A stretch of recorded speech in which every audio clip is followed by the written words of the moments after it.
Ration দুর্নীতি কি তাই জানেন না। সেই মামলায় তাকে তলব করায় বিস্মিত অভিনেত্রী ঋতুপর্ণা সেনগুপ্ত। এর আগে 2019-এ রোজ ভ্যালি কাণ্ডে জিজ্ঞাসাবাদ করা হয়েছে। বারবার তলবে তার সম্মানহানি হচ্ছে বলে জানিয়েছেন অভিনেত্রী। এখন তিনি আমেরিকায় রয়েছেন। এ ব্যাপারে আইনজীবীর সঙ্গে পরামর্শ করে সিদ্ধান্ত নেবেন বলে জানিয়েছেন অভিনেত্রী। রেশন দুর্নীতি কাণ্ডে জেলবন্দি জ্যোতিপ্রিয় মল্লিক।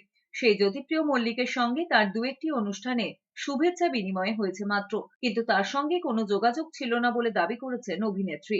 রেশন দুর্নীতি মামলায় এখন জেলবন্দি প্রাক্তন খাদ্যমন্ত্রী জ্যোতিপ্রিয় মল্লিক, শেখ শাহজাহানরা। রেশন কাণ্ডের তদন্তে শেখ শাহজাহানের বাড়িতে গিয়েই সন্দেশখালিতে আক্রান্ত হয়েছিলেন ইডি অফিসাররা। সেই রেশন মামলাতেই ভোটের ফল ঘোষণার পরের দিন 5ই জুন সল্টলেকের সিজিও কমপ্লেক্সে ডেকে পাঠানো হয়েছে ঋতুপর্ণা সেনগুপ্তকে।